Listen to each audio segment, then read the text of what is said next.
Subject of today's short video is cut the main line. So what does that mean? That means that in general, if you're looking to change your behavior in some way, or start doing this or stop doing that,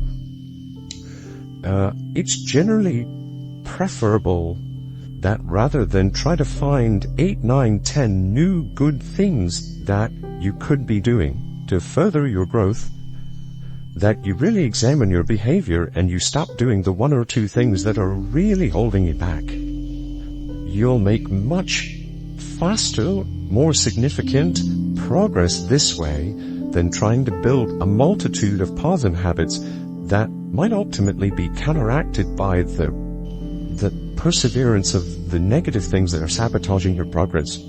Like one of the things that I am approached frequently about with clients has to do with anxiety. And sometimes these folks want to learn a whole bunch of new behaviors to deal with their anxiety. They want to learn about mindfulness, and they want to learn about cognitive restructuring, and they want to do exposure therapy, and it's like, okay. But then if it comes out that they're like, drinking 2 bottles of wine every night, which when they recover from it in the morning sends their sympathetic nervous system into overdrive because alcohol is a neurodepressant, which creates the somatic experience of anxiety. So like they're putting liquid anxiety into their bodies every single day, and rather than examine that behavior that's really putting fuel on the fire of their anxiety, they want to, on some level, keep doing that, but to practice these other behaviors, which at best are going to be band-aid solutions in sort of dealing with or lessening the impact of the symptoms of what might be the main line behavior issue, which in this case, in this hypothetical example, would be the alcohol abuse. So, and you don't really need a therapist to tell you these things, to be honest. It's like, if we really are truthful with themselves, the vast majority of us we know in our heart of hearts the 1 or 2 things that are really getting in our way.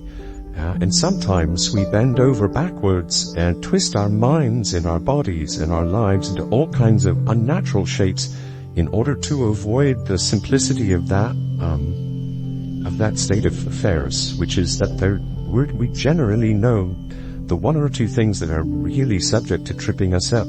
So rather than try to kind of accommodate those the existence of those things in our lives by kind of creating more behaviors that make it easier to live with those things, attack those behaviors directly.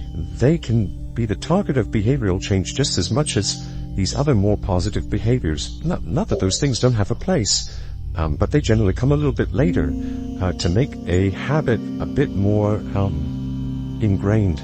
So better to cut the main line of the problem first.